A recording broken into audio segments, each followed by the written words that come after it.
and welcome to episode 8 of MTG Breakfast with Gathering Magic. I'm your host, Ashlen Rose. Hopefully everyone had an awesome New Year's and is excited for 2016. We sure are. We are ready to kick things off with a new episode of Inside the Deck, which airs this Thursday, January 7th. And let's not forget that the Art of Magic the Gathering Zendikar also released today. So if you want to check that out and look at all the wonderful art for that, you can now get it anywhere online and at some stores. Also, this is the last week for Oath of the Gatewatch spoilers. So if you haven't got to keep up with that, you can check them out at gatheringmagic.com along with our other exclusive spoiler, which we will be showing on January 6th.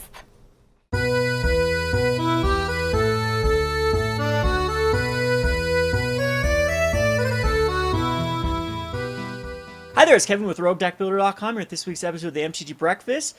This week, for my pick of the week, I'm going to pick our very first Eldrazi in white. Previously, we've had Eldrazi in every other color. I think that storyline-wise, the Eldrazi have not been able to utilize white mana, but Oath of the Gatewatch have already spoiled our very first white Eldrazi, and it's called Eldrazi Displacer, which is a 3/3 for 2 and a white, so it already has a very nice mana cost for its body, which is a devoid, as are all the Eldrazi's in the Battle for Zendikar block, which has an ability with 2 and a colorless to exile another target creature, then return it to the battlefield tapped under its owner's control. So it's got a flicker effect, and I think it pairs very well with other Eldrazi's. Yes, a lot of the higher converted mana cost Eldrazi's have the trigger on casting, not on enter the battlefield. So if you think of like Ulamog or Desolation Twins, which has when you cast it, it does something.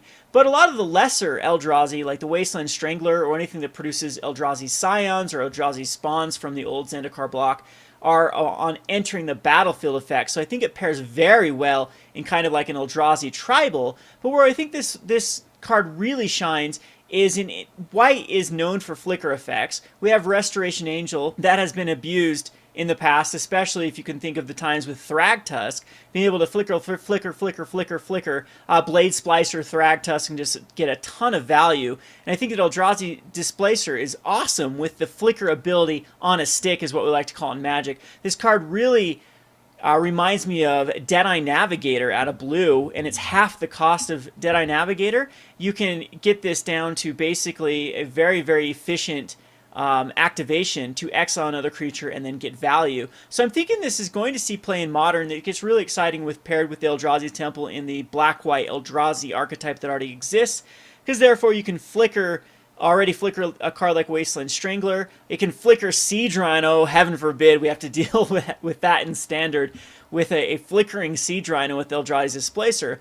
But you can also take this card as a defensive card. It can exile another target creature during your opponent's attack phase and take it out of combat. Or if your attack goes bad or poorly, they block a certain way, you can actually exile one of your attacking creatures and then return it to the battlefield tap under your control. So I think it's a very, very powerful card and has a nice ability. It's my favorite card spoiled so far out of the Oath of the Gatewatch, and I'm thinking this is going to be a hit in both constructed tournament players as well as casual players. Also, I think this will be a nice card in if you do happen to pick it up in your limited pool for your Oath of the Gatewatch pre-release and subsequent drafts after that. So for my pick of this week is Eldrazi Displacer. My question to the community is, what is your favorite spoiled card so far? I am always interested in your comments in the comment section below. This is Kevin with Deckbuilder.com. Thanks for watching.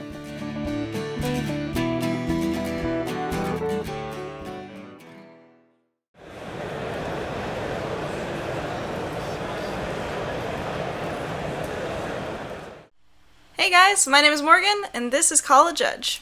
Spoiler season, aka Magic Christmas, is upon us, so we're checking out some cards from Oath of the Gatewatch today. Open up your spoiler venue of choice, and let's get started. First, let's take a look at Crush of Tentacles. This is a sweet card on its own, right? What about with Jace Vryn's Prodigy? Because Jace Telepath Unbound's -3 says that you may cast an instant or sorcery from your graveyard, you may also pay search costs, like the one on Crush of Tentacles, from your graveyard. Next, let's take a look at Remorseless Punishment. Remorseless Punishment is a sorcery for 3 and 2 black that says target player loses 5 life unless they discard a card or sacrifice a creature. Repeat this process. First of all, you can't change the target of Remorseless Punishment on the second go-round, so a little less good in Two-Headed Giant. Second, the sacrifice or discard effect is a cost that your opponent has to pay to prevent the damage. If they have no cards in hand and no creatures, they can't pay those costs, and so are taking 10. If your opponent has only 1 creature or card, they are taking at least 5, depending on how much they value that card or creature. Finally, I would like to address Stoneforge Masterwork. Stoneforge Masterwork is an equipment that says, equipped creature gets +1/+1 for each creature you control that shares a creature type with it. Commander players might recognize this text as reminiscent of the text on Coat of Arms. Both work in similar ways. They count the creatures, not the number of creature types. If Stoneforge Masterwork is equipped to a Goblin Shaman, and you control another Goblin Shaman, a Naga Shaman, and a Goblin Rogue, the equipped creature gets +3/+3, because each of those creatures shares at least 1 creature type with it. There's a lot of cool cards in Oath of the Gatewatch, and I can't wait for pre-release.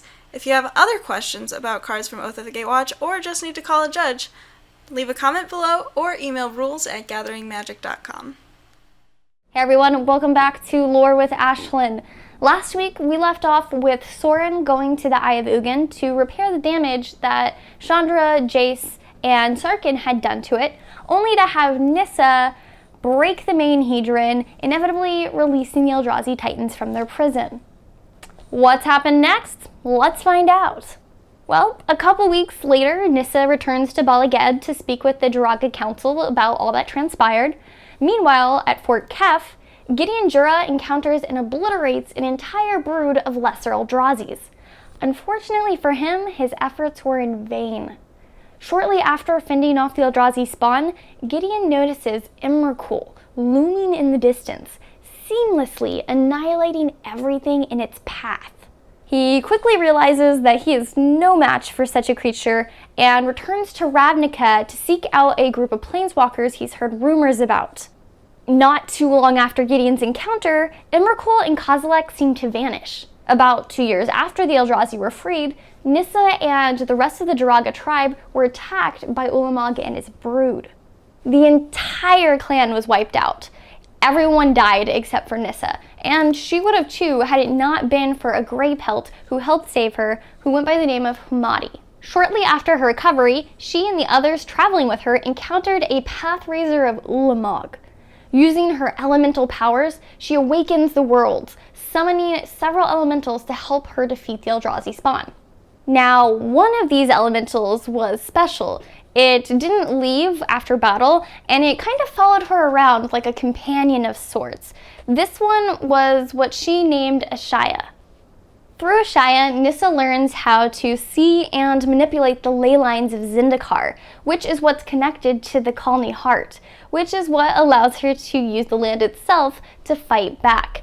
And fight back she will on the next episode of MTG Breakfast, because that's all the time I have for today. Next week we'll go ahead and continue covering the events leading up to the battle for Zendikar. But for now, let's see what Adam has for us in Commander.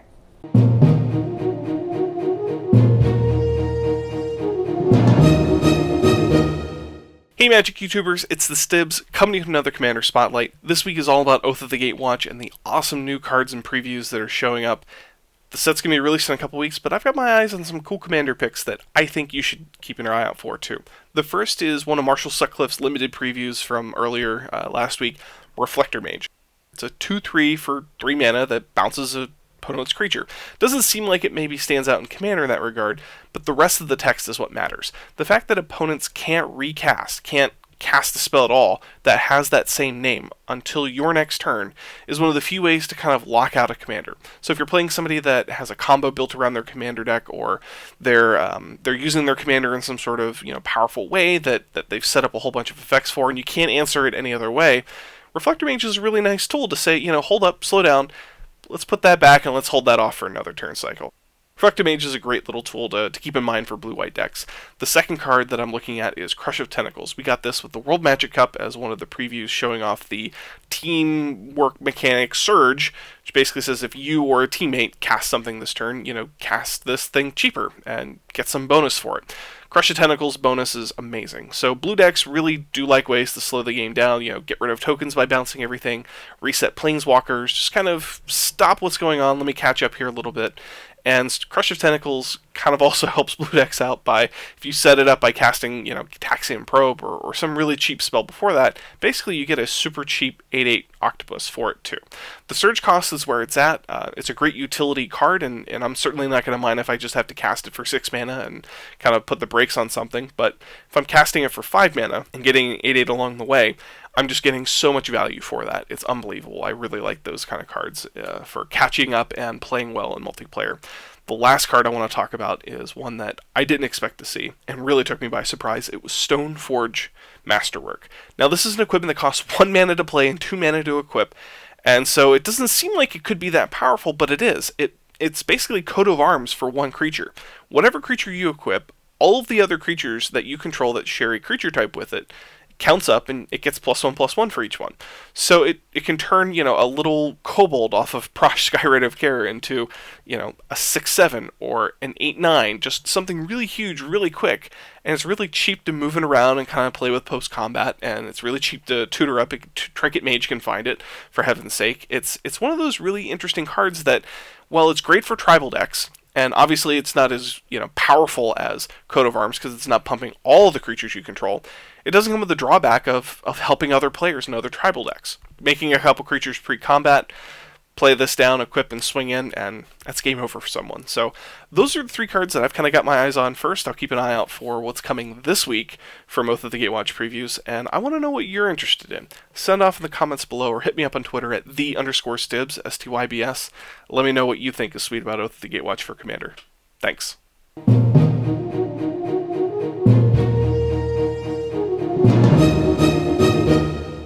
Hey everyone, my name is Wedge and welcome back to another episode of MTG Card History. Today we're turning back time a long way. This is a card that's banned in every single sanctioned format and for good reason. This is about to feel like Inception. We're talking of course about Shahrazad.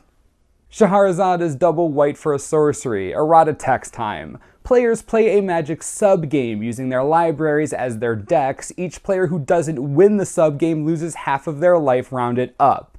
Yes, you heard me correctly. Shahrazad forces you to play another game of Magic inside of the game of Magic you're already playing, which means that you basically leave your board in stasis, take your library, move over 1 chair at your table and start all over again. Once that game is over, you can go back to your original game. It's the definition of tedious. The card is named after the main character in the classic tale 1001 Nights. It's a story about a king who marries a woman every single night and has them killed every morning. There's a lot more to the story, but that's the important part.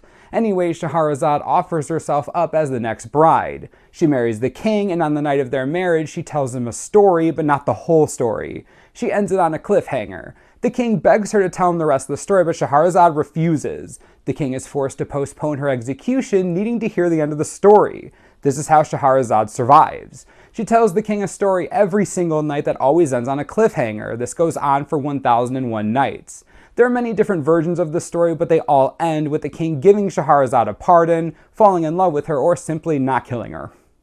So you see, the history of the card is actually pretty sweet. When it was first released, it wasn't that inherently powerful. It was more cool than powerful. Remember, Arabian Nights was the first real Magic expansion. It was difficult for players to get multiple copies of rares. At that point, the 4 card limit wasn't even a thing, really. Having 1 copy of Shahrazad in a deck wasn't such a big deal. Of course, time goes on, the playset limit was added to Magic and players began getting cards easier. Imagine now how terrible Shahrazad is. If you have 4 of them in your deck, you can play a subgame within a subgame within a subgame within the actual game. That's the worst. Again, the definition of tedious. So while Shahrazad may not have been too ridiculous when the set was printed, the growth and changing nature of Magic made it unplayable. Who knows, maybe a format will exist eventually where Shahrazad can be played in all of its amazing glory. Until then, I can dream. Hope you enjoyed this trip down MTG memory lane. If there are any cards you can think of that you want us to cover, let me know in the comments. As always, thanks for watching, and we'll see you next time. That wraps up episode 8 of MTG Breakfast. So thank you guys for watching. Don't forget to let us know what you like, what you love, and what you want to see more of. And let's give a big thank you to all the contributors this week for helping out. And we'll see you guys next week.